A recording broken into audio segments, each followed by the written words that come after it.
Dios les bendiga, soy el pastor Gilberto Gutiérrez de la Iglesia Bautista Oreb de México DF. Me da mucho gusto saludarles en este domingo 29 de agosto 2021. Desde ayer, recuerdan, iniciamos una nueva serie de devocionales llamados Señales de Vida. Estudiaremos los milagros del Señor Jesucristo. Por supuesto que estudiaremos los 4 evangelios y los milagros que el Señor hizo y que ahí se narran.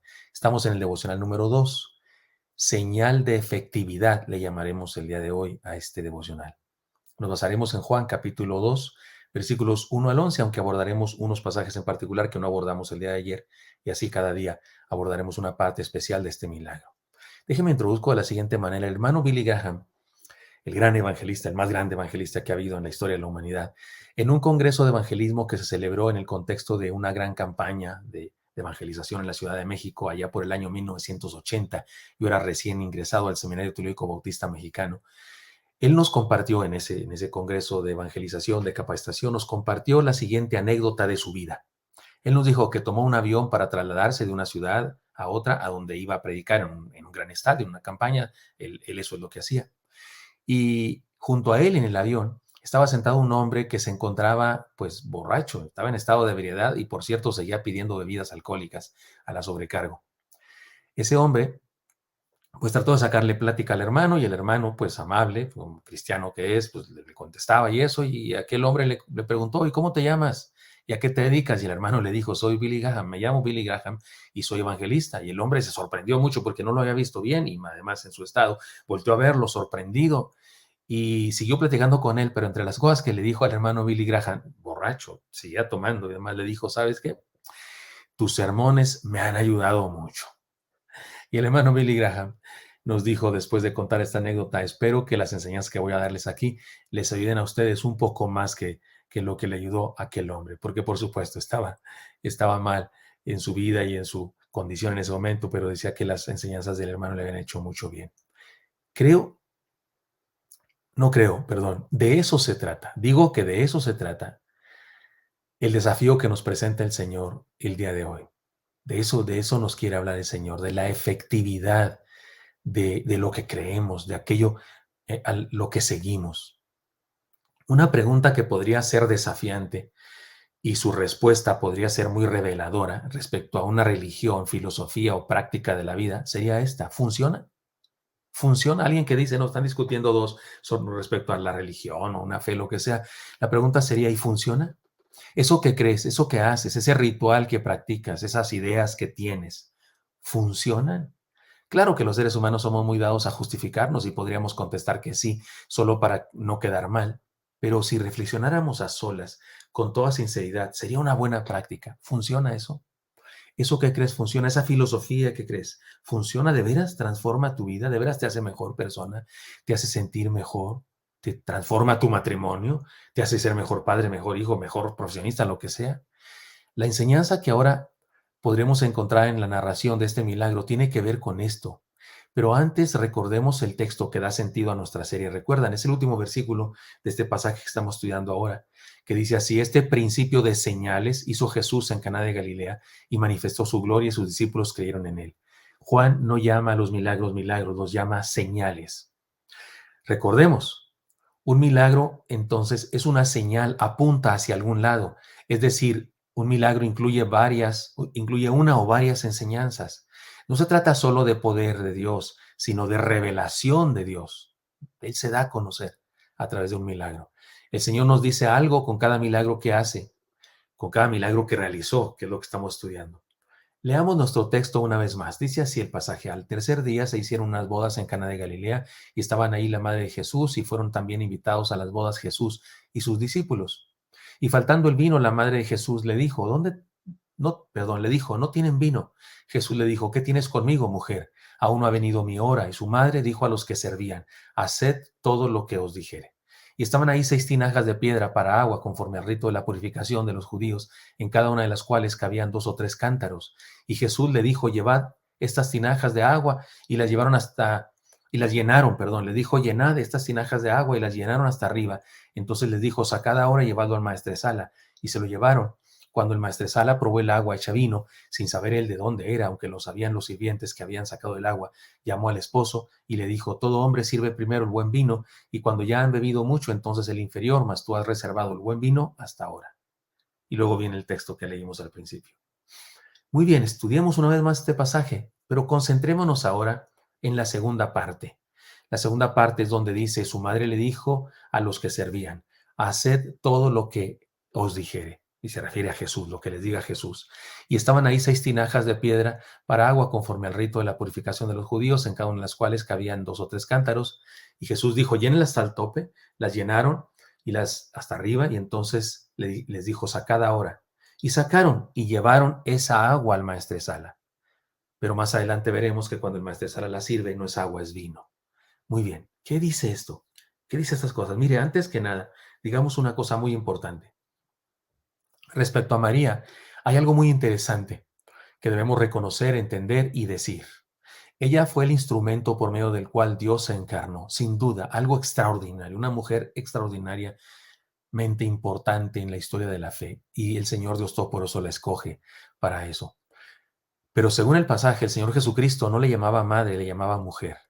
Y ella, después de la importantísima misión de dar a luz al Señor Jesucristo, no vemos que sea protagonista en otras cosas, como algunas personas pretenden hacernos creer o pretenden extraer de la Biblia, pero la verdad es que no vuelve a aparecer ella otra vez, hasta al final en la crucifixión. Sin embargo, en las pocas ocasiones en las que aparecen los evangelios, y esta es una de ellas, ella dijo algo muy valioso y muy importante. Ella dijo, haced todo lo que os dijere. Traducción al lenguaje que hablamos hoy, hagan todo lo que Jesús mi hijo dice. Si alguien es muy devoto de María, debería hacer lo que ella dijo. Y ella dijo que hagamos lo que Jesús dijo. Eso es importante. Ahora, identifiquemos algunas señales importantes que Juan nos da para entender la enseñanza del milagro. Vayamos por partes. Las tinajas. Eran tinajas que se ocupaban en los rituales religiosos de purificación o higiene. ¿Se acuerdan? En otra parte del Evangelio los fariseos critican a los discípulos de Jesús porque no se lavan las manos para comer, porque en la cultura farisaica lavarse las manos era un acto religioso. No solamente era una cuestión de higiene, no, era un acto religioso. No lavarse las manos era pecaminoso, según ellos. Así es que estas tinajas, dice el pasaje, que eran tinajas que se usaban para eso, para la limpieza y para esa limpieza ritual que usaban los judíos. Debo decirles que en esas tinajas cabían entre 40 y 74 litros de agua. Podía haber de diferentes tamaños. Estas eran de piedra, eran de las más costosas. Otra cosa, eran 6. Se moría, siempre digo esto, ¿se moría usted de ganas de saber cuántas tinajas eran? Si Juan el evangelista hubiese omitido cuántas tinajas eran y hubiera dicho, había ahí unas tinajas, ¿usted se hubiera enojado con eso? Y hubiera dicho, no, no, no. A mí o me dicen cuántas tinajas eran o no sigo leyendo. No, ¿verdad? A usted le importaba un comino cuántas tinajas eran. Pero Juan, no. Juan dice cuántas tinajas eran. Exactamente. Ahora, se llenaron hasta el tope y el agua seguía siendo agua. Otro elemento en esta historia, el cántaro. Un cántaro podría contener unos 30 litros de agua. Perdón. Es un hecho que no se podía llevar la tinaja esa al pozo. En aquella época no había mangueras, no había llaves para llenar las cosas. Es que el agua la sacaron de un pozo, seguramente. Y evidentemente no se podía llevar la tinaja para meter en el pozo. Es imposible, es de piedra, es enorme. Entonces tuvo que ser llenada con algo, posiblemente con ese cántaro. Dos posibilidades aquí hay al respecto de este elemento que me parece que es una señal. Juan está estableciendo símbolos para nosotros. Hay dos posibilidades. Lo que se convirtió en vino fue el agua del cántaro solamente. Sacaron el agua, algunos piensan que de las tinajas, ahorita les voy a decir mi opinión, y llevaron el agua al maestresala, algo así como el sommelier o el encargado de vinos o el encargado de la comida. Llevaron el agua, pero ya no era agua, era vino. Y ahí pasó el milagro. No hay evidencia en el pasaje, no hay ninguna evidencia de que el agua de todas las tinajas se haya convertido en vino. Pero muchas personas creen eso porque como que les gusta decir de la abundancia y decir, ¿se imaginan 6 tinajas entre 40 y 74 litros? Imagínense la de vino que hubo ahí. O sea, si ya habían tomado un poco, ya estaban satisfechos, porque eso dijo el maestresala, más adelante lo leeremos, y Jesús les hace más vino. O sea, ¿de qué se trata eso? No, no parece que haya sido así. La otra cosa es la siguiente, posiblemente sacaron agua del pozo con ese mismo cántaro. El agua de las tinajas siguió siendo agua, Mire, le voy a decir una cosa que no tiene que ver con mi opinión solamente, sino tiene que ver con la gramática griega y con los verbos griegos y con el lenguaje griego. Allá cuando Jesús habló con la mujer samaritana, en el mismo Evangelio de Juan, ahora capítulo 4, en esa ocasión también se habla de sacar agua de un pozo, y el verbo que se utiliza es el mismo que se utiliza aquí. Algunos eruditos dicen que ese verbo que dice sacad ahora jamás se usaría para referirse a alguien que saque agua de una tinaja. Había otro verbo para decir sacad ahora agua de esa tinaja, pero el verbo que usa Jesús es sacad ahora del pozo. Así es que es probable que lo que pasó es una señal para nosotros. Miren, las tinajas eran 6. El número imperfecto, una tinaja, perdón, el número 6 es el número de lo imperfecto en la simbología judía. El número 3 es el número de la raza humana, perdón, el número de Dios, el Dios trino. El número 4 es el número de la raza humana, y el número 4 y el 3 suman 7, el número de lo perfecto, el número de Jesús, el Dios hombre. Pero el 6 es lo imperfecto, lo incompleto. Es muy probable que eso es un símbolo muy interesante, porque eran tinajas conforme al rito de la purificación de los judíos. Así es que es probable que esas tinajas representan la religión judía, la religión incompleta. No importa cuánto cumplamos nuestra religión, no pasa nada cuando todo lo que somos es religiosos. Jesús es el séptimo recipiente, ese cántaro. Ahora hay 6 tinajas llenas hasta el tope y no pasó nada, pero hay un séptimo cántaro, un séptimo recipiente, y sacan de ese recipiente, y esa es el agua que se convierte en vino. Y es Jesús simbolizado en ese cántaro séptimo recipiente, el 6 lo imperfecto.